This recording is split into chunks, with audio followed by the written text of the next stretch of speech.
Hola, bienvenidos a nuestro webinar de esta semana.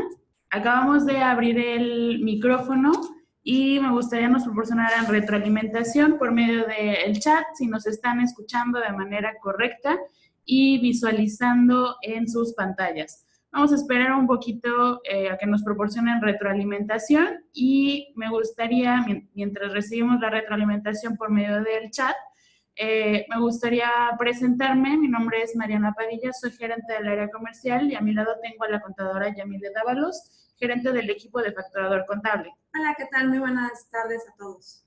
Y para los que es primera vez que ingresan a nuestros webinars que hemos estado preparando, me gustaría comentarles que facturador.com pues iniciamos en el 2011 siendo un sistema de facturación electrónica en donde podían generar pues cualquier tipo de comprobante fiscal digital. Posteriormente implementamos nuestro módulo de recepción y validación de comprobantes, en donde es un módulo totalmente gratuito y pueden descargar y validar las facturas que reciben, es decir, las facturas de sus proveedores. Así es, en el 2015 empezamos con el módulo de nómina, en donde ustedes pueden timbrar tanto las nóminas, los recibos de nómina, como asimilados a salarios. Y en el 2016 incorporamos el módulo de contabilidad, le llamamos contabilidad electrónica, pero en realidad es un software contable para que ustedes puedan llevar ahí su contabilidad sin importar el régimen en el que se encuentren. En ese mismo año empezamos a recibir a los primeros clientes de facturador contable y ahorita ya tenemos pues prácticamente 4 años apoyándoles a llevar su contabilidad, sus obligaciones fiscales, algunos consejos financieros, etcétera. Así es. Y bueno, pues en ese mismo año empezamos a implementar este tipo de actividades, acercamiento hacia con ustedes a través de webinars, inclusive aquí en Cancún hicimos algunos cursos presenciales y, por ejemplo, en los webinars hemos llegado a tener más de 300 personas conectadas en donde les explicamos pues el uso de la plataforma, los cambios del facturador y también los cambios fiscales, ya que pues es un poquito complicado.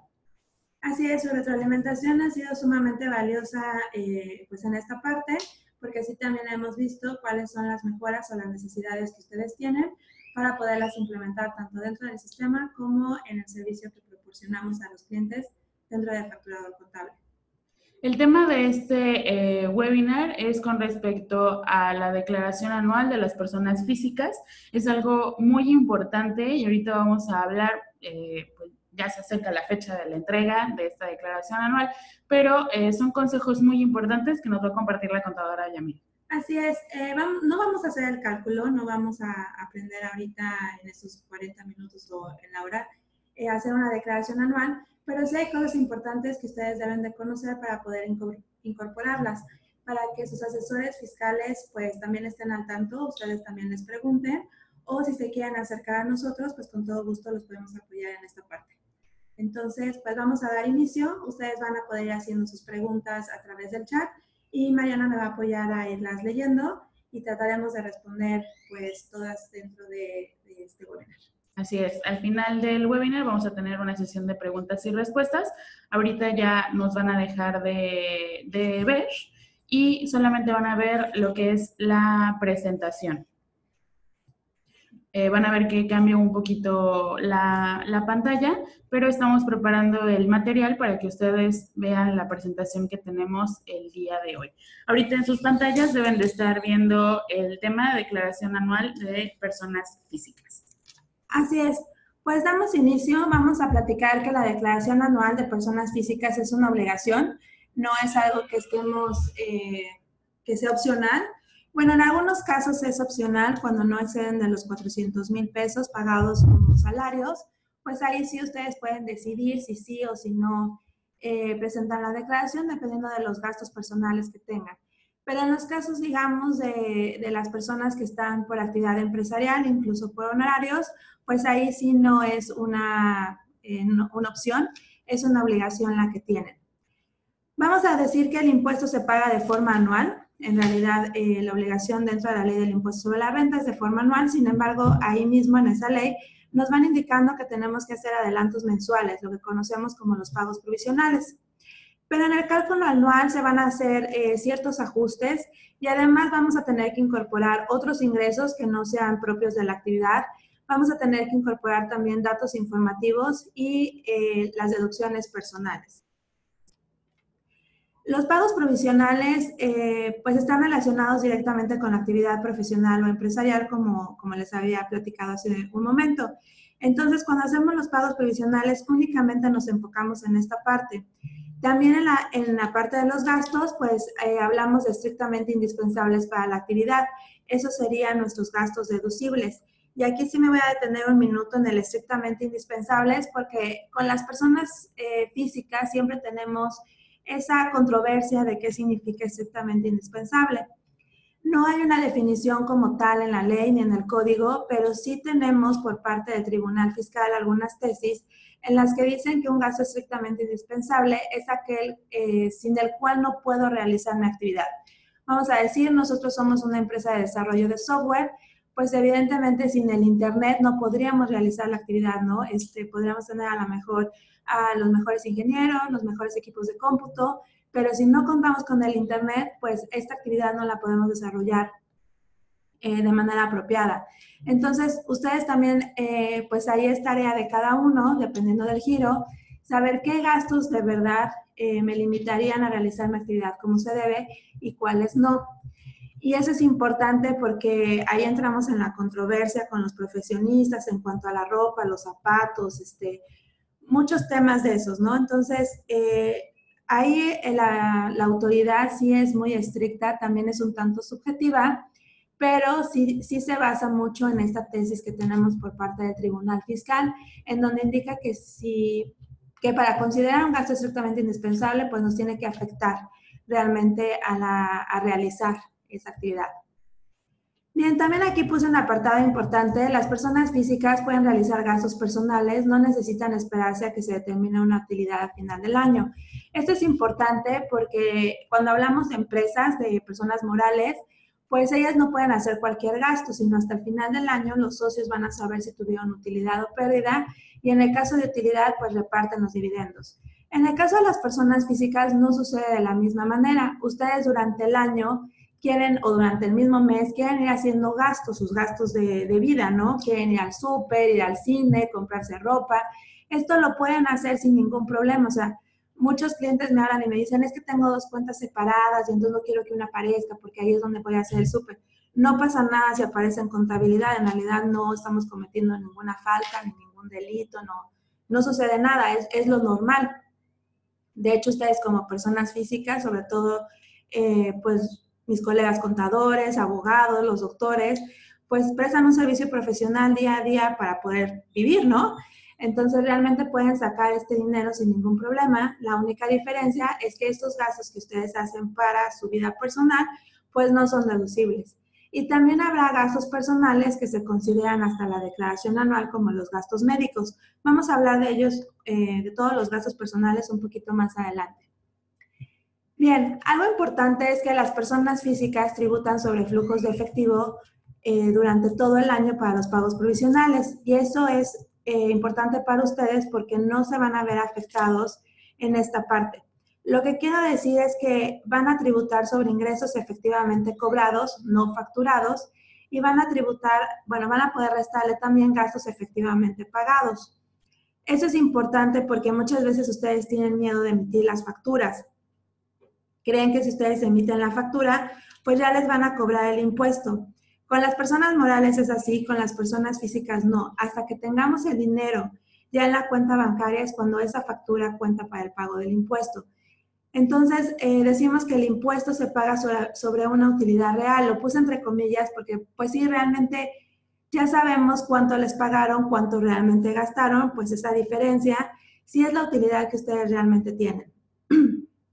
El cálculo se realiza sobre una tabla que determina la autoridad. No es una tasa tan simple como en el caso de, bueno, no es que sea simple en el caso de las personas morales, pero ellas sí tienen una tasa que se puede ver mucho más a simple vista, que es el 30%. En el caso de las personas físicas van sobre rangos. Entonces, también ahorita vamos a ver una tabla para que se den una idea. Entre el ingreso sea más alto, la tasa es más alta y la cuota fija también, porque de acuerdo a la autoridad como hizo el cálculo, pues se tiene una cuota fija que se tiene que pagar. Y lo comento porque una vez que subimos de renglón y nos situamos en un rango diferente, bajarlo es muy complicado, porque los ingresos van siendo acumulados durante el año. En enero, pues solo tengo los de enero, pero para febrero voy a sumar los de enero y febrero. Quiere decir que para noviembre, pues estoy sumando prácticamente 11 meses. Entonces, bajarme del rango me cuesta mucho trabajo. Y ustedes a veces en un mes disparan el pago provisional porque no tienen tantos gastos o porque descuidaron por ahí alguna situación o porque recibieron un pago fuerte el último día del mes y no estuvo bien planeado. Y obviamente suben de renglón, suben de tasa, suben de cuota fija y lograr volver a bajarlos es muy complicado. Se necesita un gasto muy elevado o recibir muy pocos ingresos al mes siguiente. O sea, ya empieza a ser difícil y obviamente se van prácticamente todo el año con esa tasa efectiva que muchas veces sí les afecta.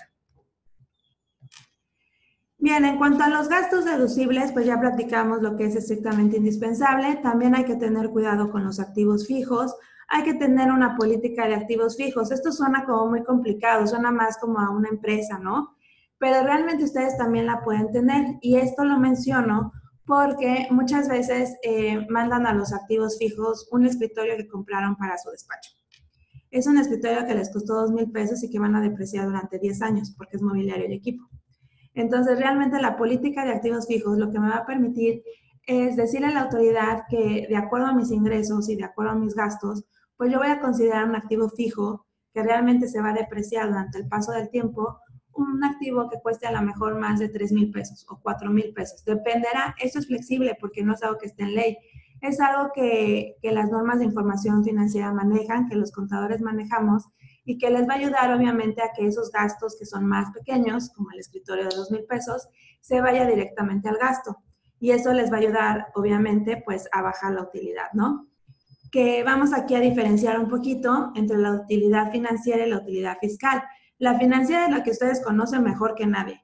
Ustedes saben perfectamente cuánto ingresó y cuánto salió. O sea, ustedes son los másters en esa parte. Aunque no lo vean de esa manera, son muy buenos financieramente. El tema es cuando viene el empate con la parte fiscal y resulta que salieron de la cuenta 100,000 pesos, pero fiscalmente solo son 50. La diferencia se tiene justamente por los no deducibles. Entonces, hay que cuidar esta parte. En cuanto a los gastos deducibles, también ustedes tienen la oportunidad, por ejemplo, de los viáticos. Pero en el caso de los viáticos, hay que tener clara los montos máximos. Se tienen montos máximos para las comidas, para los hoteles. Entonces, hay que cuidar esta parte.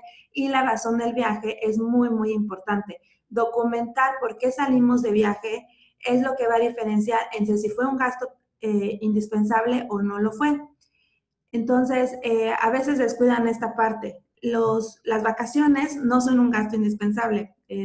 Pareciera que sí, ¿verdad? Porque todos necesitamos descansar, pero realmente las vacaciones no son un gasto que pueda ser deducible, pero hay viajes de negocios que ustedes sí hacen. Entonces, hay que cuidar esta parte. En cuanto a los activos fijos, pues hablamos de la depreciación. Ustedes también tienen esta deducción. Hay unos porcientos máximos que se establecen en la ley, en donde ustedes van a, no podemos exceder de ese porcentaje máximo. Entonces, hay que cuidar esta parte. En el caso, por ejemplo, de los automóviles, pues sí tenemos un límite de 175,000 pesos. Quiere decir que si ustedes compran un auto mayor a esta cantidad, solo van a poder deducir hasta esta parte. Entonces, en el caso de los activos fijos, sí necesitamos asesorarnos para saber cuál es el porcentaje que nos corresponde e irlo depreciando. Y aquí en pantalla tengo ahorita un ejemplo de la tabla que les comentaba. El rango que viene son las dos columnas que ustedes pueden ver como límite inferior y límite superior. Ese es el rango de ingresos que ustedes pueden tener. Por ejemplo, esta tabla es de enero. Entonces, si yo me sitúo en unos ingresos de 11,000 pesos, pues caería justamente en el rango entre los 10,031 y los 12,000. La cuota fija que me corresponde es de 913 pesos y la tasa del 17.92%. Pero esta tasa es, la tasa que me corresponde de impuestos, pero no siempre es la efectiva. La efectiva ya la podemos determinar acorde al ingreso que tengamos, porque este es un rango. Entonces, calcular el impuesto del pago provisional es un poco complicado, pero la intención de este ejemplo es justamente mostrarles que si ustedes saltan del rango de los 10,000 pesos que estábamos viendo ahorita al rango de los 12,000, entre los 12 y los 24, pues la tasa aumenta de una manera importante, de 17.92 al 21.36. Y es cuando empieza a haber también el aumento del pago del impuesto. Tenemos que cuidar, pues, o saber por qué estamos variando entre un renglón y otro. Cuando es un solo renglón a veces no se siente, pero sí hay clientes que a veces están en el renglón de los 12,000 pesos y de repente se sitúan hasta los 72. Y obviamente pues sí les pega ahí en cuanto a la tasa. La siguiente tabla ya es la tabla de diciembre. Como pueden ver, los montos son más grandes porque vamos acumulando. Como les decía hace un momento, pues en enero solamente tenemos los ingresos de enero, pero ya para diciembre pues ya tenemos los ingresos de los 12 meses. Bien, en la declaración anual se determina la utilidad o pérdida del negocio. Eso es importante. Ya hice todos mis pagos provisionales durante el mes, durante el año, mes con mes estuve pagando. Ya para el final, pues voy a determinar la utilidad o pérdida del negocio. Es importante llevar el control de las salidas de dinero que no son parte del negocio para tener información real. Ahí es donde les recomendamos pues que nos manden toda la información o se la manden a sus asesores y puedan tener una contabilidad financiera que les permita una toma de decisiones. Y esto lo van a saber, pues, si tienen todas sus salidas de dinero y tienen todo el control, pues, digamos, financiero ahí, pues va a ser mucho más fácil que puedan tomar esas decisiones. A veces es bueno separar las cuentas bancarias. Hay gente que sí las separa y de una hace sus gastos personales y de la otra hace los gastos del negocio, pero nos envían ambas para que las contabilicemos y sepamos al final cuánto se tiene. Este simplemente es un consejo. Bien, la declaración anual se presenta el 30 de abril del siguiente año. En este caso, bueno, la declaración del 2018 la estaremos presentando el 30 de abril de este año. Lo que vamos a hacer son los ingresos acumulables menos los gastos deducibles, me va a dar una utilidad fiscal. Y todavía a esto le voy a poder restar mis gastos personales, que ahorita los vamos a ver, y me va a dar una utilidad antes de impuestos, donde vamos a aplicar la tabla anual, que es parecida a la que vimos hace un momento. Le voy a restar los pagos provisionales que hice durante el año y voy a tener el saldo a pagar o el saldo a favor. Y ahora sí vamos a entrar en el tema de los gastos personales, que ahí sí es como algo que muchos de ustedes tienen dudas, qué entra, qué no entra. Bueno, los vamos a ir repasando. Como gastos personales tengo honorarios médicos y dentales, incluyendo al nutriólogo y psicólogo. También puedo incluir gastos hospitalarios y medicinas que estén incluidas en la factura del hospital.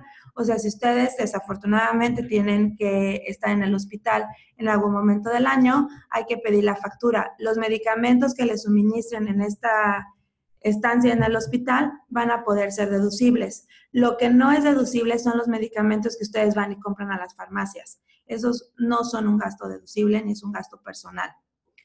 Los honorarios de enfermeras, si ustedes tienen la necesidad de contratar a una enfermera porque tuvieron algún accidente y necesitan ese apoyo, bueno, el honorario de la enfermera también es un gasto personal.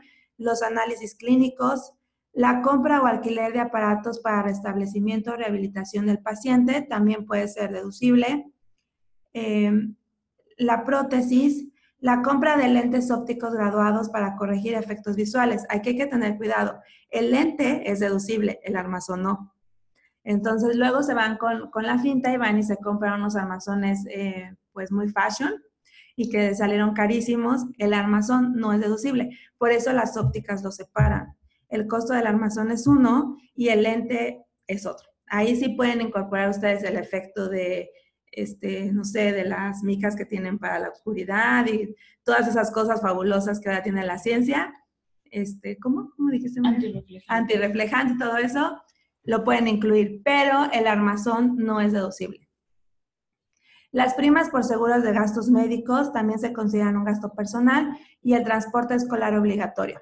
¿Qué tengo que tener para que esto sea un gasto personal? Bueno, pues tengo que tener un CFDI con el RFC del contribuyente. También tengo derecho a pagarle, por ejemplo, los gastos médicos a mis descendientes o ascendientes en línea recta, cónyuge o concubino. Y si son mayor a 2,000 pesos, el pago debe ser con medios electrónicos. Entonces, aquí cuidado, yo sé que muchos médicos no aceptan pagos con tarjeta, pero esto ha ido cambiando poco a poco, porque obviamente si ustedes van y se hacen, no sé, un electrocardiograma, ¿no? Y la consulta ya es mucho más cara y excede este monto, entonces tendrían que pagarlo por medios electrónicos para que realmente pudieran hacer este gasto personal. Bueno, todo lo demás pues es más fácil que sí lo puedan pagar con medios electrónicos, ¿no? ¿Qué otros gastos personales tengo? Los gastos funerarios del cónyuge o concubino, así como padres, abuelos, hijos y nietos. Aquí sí pueden ser pagados con cualquier método de pago. Aquí sí la ley nos da como esa flexibilidad un poquito, pero también hay que tener el CFDI. Los intereses reales devengados y efectivamente pagados por créditos hipotecarios. Aquí si ustedes tienen un crédito hipotecario, ya sea con Infonavit o con otra institución bancaria, pues ese interés real lo van a poder hacer como deducible como un gasto personal. Aquí vamos a tener una constancia de intereses que va a emitir la institución financiera. Entonces, ellos son los encargados de proporcionarnos esta información. Más o menos lo hacen en el mes de febrero del siguiente año. O sea que ahorita muchos de ustedes, si tienen un crédito hipotecario, ya deben de tener esta constancia o ya debe de estar disponible con la institución bancaria. Los donativos que demos a instituciones autorizadas. Aquí hay un error de escritura, no dice recibir, pero bueno, los donativos que demos a estas instituciones que estén autorizadas para recibirlos. Aquí entra desde el Teletón hasta otras instituciones que ustedes quieran, la Casa de la Alegría, hay muchísimas en donde ustedes pueden dar un donativo, hay que pedir el comprobante. La única condición es que no puede exceder del 7% de los ingresos acumulables que sirvieron como base para el impuesto.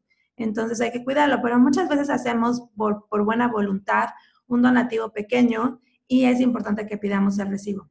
Y las aportaciones voluntarias al Afore. Muchos de ustedes no lo saben, pero si ustedes hacen aportaciones a su Afore, fuera de las que están obligados las empresas a retener y aportar, ustedes pueden ir a su Afore y hacer una aportación. Esas también pueden ser consideradas como un gasto personal. El tema de las colegiaturas. Las colegiaturas también pueden ser consideradas como gastos personales desde nivel preescolar hasta bachillerato. Ahí ahorita en pantalla están viendo los montos. El preescolar pues hasta 14,200, la primaria 12,900, la secundaria 19,900, el profesional técnico 17,100 y el bachillerato equivalente 24,500. Estos montos son anuales. Hasta ese tope es cuando el monto que pueden hacer pues deducible como un gasto personal. Las cuotas por inscripción o reinscripción no son deducibles, solamente las colegiaturas que se paguen. Y para que puedan ser deducibles deben de tener el nombre del alumno y el CURP, el nivel educativo, el RFC del contribuyente que lo paga, el total de la factura, los estudios deben de ser con validez oficial. Eso es importante, la escuela debe de estar incorporada. Y debe de estar hecho el pago por medios electrónicos. Estos son para descendientes o ascendientes en línea recta o el cónyuge. Eso es más difícil que sea el cónyuge, pero se entiende que un papá pues que le paga la colegiatura a sus hijos tiene pues el derecho a hacerlo deducible como un gasto personal. Bien, tenemos un límite para las deducciones personales. El límite es el 15% del total de los ingresos o hasta 147,095 pesos. ¿De dónde sale esa cifra? Bueno, son 5 UMAS. La UMA ya es un valor que determinó la autoridad para poder hacer estos cálculos y el valor cambiará cada año acorde al valor de la UMA. Se deben contar en todo caso con el comprobante, eso es bien importante, debe tener el CFDI con el RFC del contribuyente quien lo está pagando. Y los gastos mayores a 2,000 pesos deben ser pagados por medios electrónicos. Hemos hecho mucho hincapié ahorita en eso porque es importante. Se van con la finta y me los pagan en efectivo y ya no pueden ser deducibles. Y cuidar las consideraciones especiales para cada deducción, como la que platicamos ahorita. Los límites, por ejemplo, para las colegiaturas. Me voy a regresar a esa lámina porque tengo un comentario adicional. Hay casos en los que en el mismo año se pagan 2 niveles. Por ejemplo, un niño que pasa de preescolar a la primaria, pues en el mismo ejercicio, en el 2018, se están pagando 2 niveles. Solo puede ser deducible un límite, el que sea menor. ese es el límite que voy a poder hacer deducible. Entonces tienen que tener cuidado en esta parte cuando brinquen pues esos niveles. Bien, también en la declaración anual hay que presentar datos informativos y eso es importante. Mientras los presente, no voy a tener problema. Si llego a tener esos depósitos o esos ingresos y no presento el dato informativo, me van a gravar para efectos del impuesto. Entonces, ¿tengo derecho a préstamos, premios y donativos como persona física? Sí. Pero si exceden en lo individual o en su conjunto de 600,000 pesos, los debo de informar. Hay un apartado de datos informativos y ahí vienen los rubros para el préstamo, premios o donativos y entonces los tengo que informar. Perdón.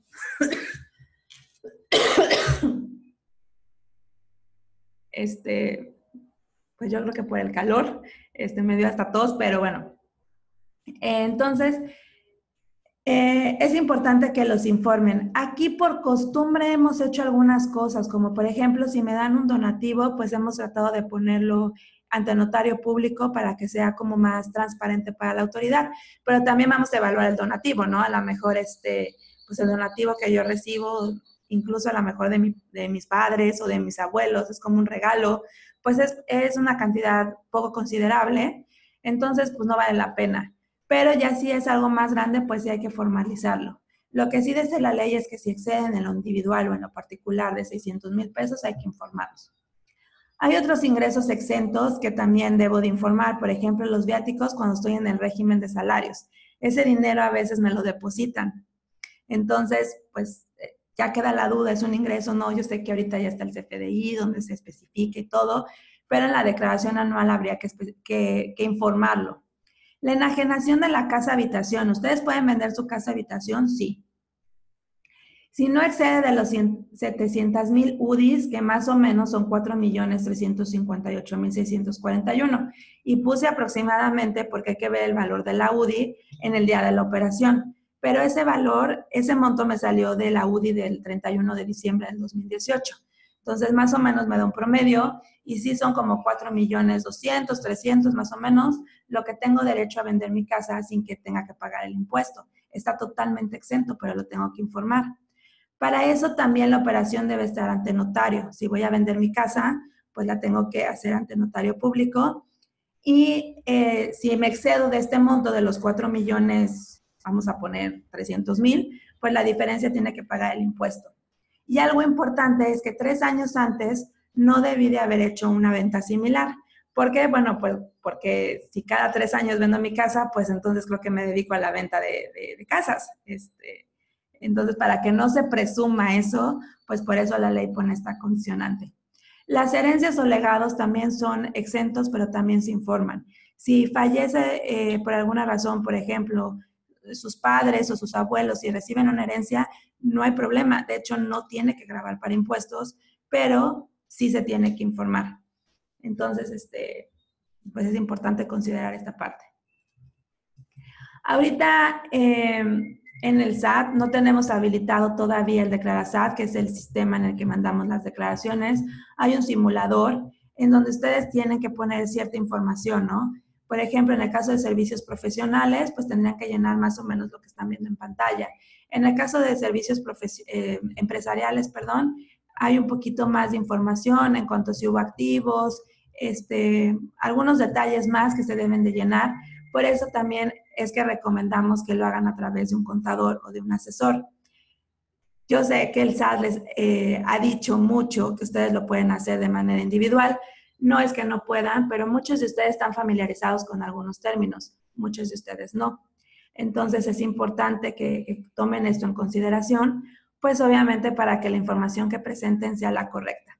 Si tienen saldos a favor y son menores a 10,000 pesos, la ley establece que van a ser de manera automática. O sea, la autoridad revisa y les va a informar a ustedes si se aprueba o si toda la información está correcta dentro de la declaración, se los va a depositar. Incluso en el mismo formato de la declaración ya viene la parte para poner la clave bancaria.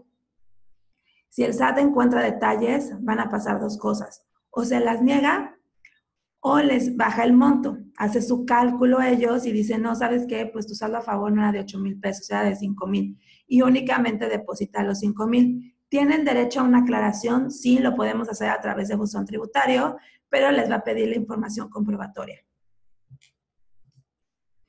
Y bueno, en conclusión podemos decir que la declaración anual pues sí es una obligación, salvo les comentaba al principio, las personas por salarios que tengan menos de 400,000 pesos ganados pueden decidir si la hacen o no. La revisión del impuesto es una revisión del impuesto pagado durante el año y hay que incorporar otros ingresos. Es la oportunidad de incorporar mis gastos personales que realicé durante el año. Y bueno, yo ahí mi recomendación sí es que tengan un experto que les pueda orientar en esta parte para un buen cierre del ejercicio. Adicional a la declaración anual, deben de hacer sus ajustes en contabilidad, la póliza de cierre del ejercicio y el envío de la balanza 13. La balanza de comprobación se envía mes con mes, entonces una vez que cerramos el ejercicio tenemos la obligación de mandar la número 13. Y bueno, ahí pusimos algo, cumplir en tiempo evita actualizaciones y recargos y eso es importante. Si llegan a tener saldos a pagar y los pagan posterior al 30 de abril, pues hay que actualizarlos y obviamente pues es un costo más. Y bueno, dejo en pantalla los números para que nos contacten si tuvieran alguna pregunta, si requieren información adicional, pues estamos a sus órdenes. Y bueno, Mar, no sé si tengamos alguna pregunta, algún comentario de nuestros clientes. Pues ahorita estamos a la espera de sus dudas, pero ya nos las están escribiendo. Justina Camacho nos dice, por favor, aclarar el límite de deducción anual en el caso de pago de colegiaturas, cuando se tuvo en 2018 2 niveles, entre paréntesis nos pone secundaria, preparatoria. La deducción correspondiente al monto mayor de los 2 niveles, es decir, en mi caso, el límite mayor es el de preparatoria, 24,500. Así es, solamente pueden, o sea, no es la suma ni el promedio, sino solamente podrían hacer deducible un monto y en este caso, como bien nos dice, pues el de bachillerato o preparatoria. O preparatoria. Bueno, su equivalente. Así es. Yolanda Sandín nos dice, ¿a partir de qué monto es obligatorio mandar la balanza de comprobación? La balanza de comprobación no tiene un monto, siempre se ha mandado, la contabilidad electrónica empezó justo en el 2016 y o sea, ya de manera obligatoria y cada mes se manda la balanza. Vamos a decir, en enero, el pago provisional de enero se presentó al 17 de febrero y tengo hasta el 5 de marzo para enviar mi balanza de comprobación de enero. Cada mes lo tengo que hacer. Es una obligación, sí, y viene la multa en código fiscal por no cumplirla. Una vez que yo cierre el ejercicio, porque tengo que cerrarlo, tengo que mandar, le llamamos la balanza 13 porque mes con mes mandamos una balanza hasta la 12. Y la número 13 ya viene el cierre del ejercicio en donde determinamos si hubo utilidad o pérdida y determinamos otras consideraciones, ajustes que se hicieron, etc. Y mandamos esa balanza, tenemos hasta el mes de mayo del siguiente año para mandarla. O sea, ahorita en el 2010, la balanza 12 del 2018 de diciembre, la mandé en febrero. Mi declaración anual del 2018 la presento al 30 de abril y mi balanza 13 del 2018 en mayo. Entonces, eso sería el orden para presentar las obligaciones fiscales. Las personas que están por honorarios, si no exceden de los 5 millones, no tienen obligación de presentar las balanzas. Pero las personas que están por actividad empresarial sí tienen la obligación siempre de presentarlas. Bien, no son 5 millones, perdón, son 2 millones. Me equivoqué, rectifico el monto, son 2 millones, una disculpa.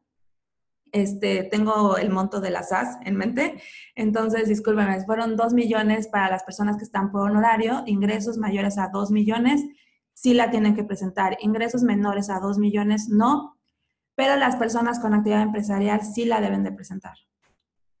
Nos complementa su pregunta Yolanda sobre si la balanza de comprobación es obligatoria y nos está preguntando, en el caso, si usas mis cuentas, ¿es obligatorio? Si usas mis cuentas, no es obligatorio, los eximen los que están presentando por ahí.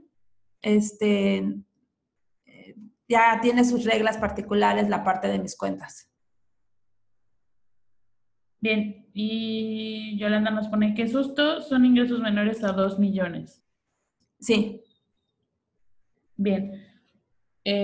Mónica Machuca dice, las aportaciones a la Afore pueden ser mensuales y no tiene límite. No, no tiene límite.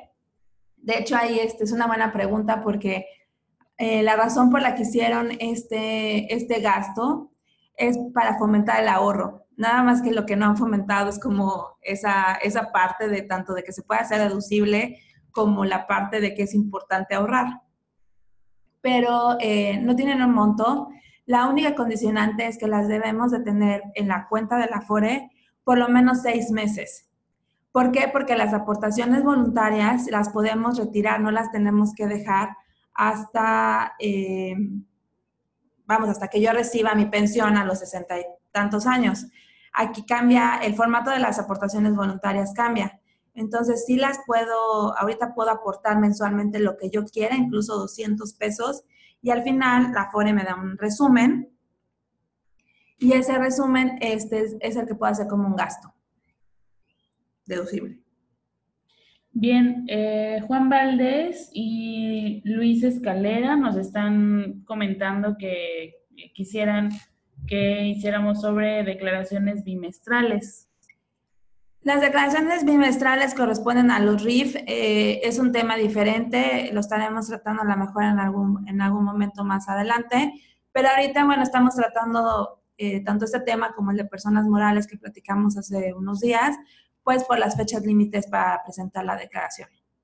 Pero sí, tomaremos en cuenta el tema para calendarizarlo. Analicia Charles dice, si trabajo desde mi casa, ¿qué gastos se pueden hacer deducibles? Si es propia, gastos de mantenimiento del edificio, etcétera. Bueno, pero es que hay muchas consideraciones. ¿Qué trabajo hace en su casa? ¿Es diseñadora? ¿Es maestra? ¿Es abogada? O sea, las deducciones dependen más del giro que de dónde trabajes. Ahora, si no tienes un local, y esa es la pregunta, sí hay gastos que se pueden hacer deducibles. Ahí la ley tiene un cálculo de qué porcentaje de tu casa utilizas para tu negocio y en ese porcentaje podrías hacerlo deducible. La realidad es que para efectos prácticos, digo, no vamos a mentir, por ejemplo, el Internet lo hacen deducible al 100%, ¿no? Pues no puedes separar como cuánto te gastas de manera personal o en el negocio. El Internet, la luz, el teléfono, algunos gastos de mantenimiento, pero deben de tener CFDI, RFC, o sea, tienen que tener todos los requisitos para un gasto deducible. Nos está comentando Analicia, que es una agencia de viajes.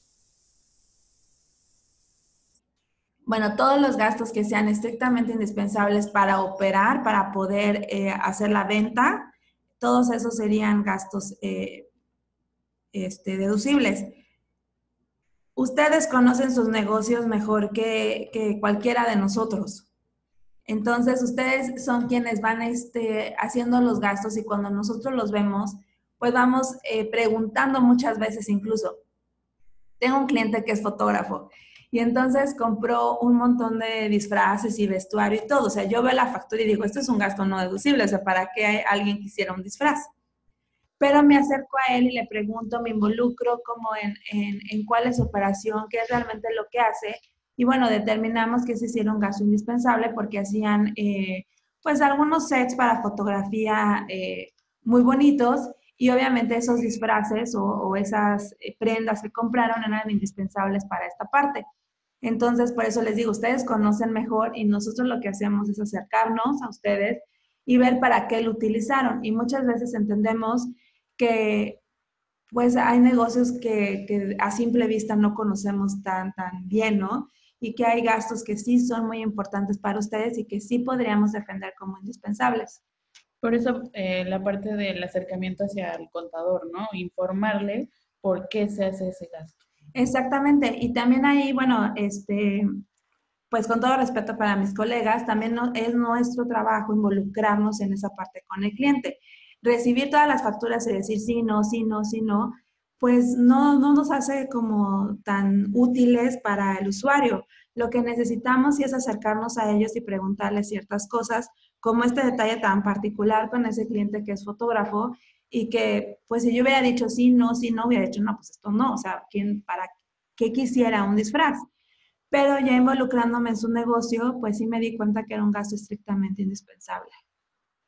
Justina Camacho nos dice, una persona física que obtuvo ingresos por sueldos de un solo patrón y que sus ingresos rebasan los 400,000, ¿está obligado a presentar declaración anual o es opcional? No, sí está obligado y de hecho ahí, bueno, tal vez al patrón le faltó como un poco de información porque lo que hacemos con los empleados es que hacemos un ajuste anual.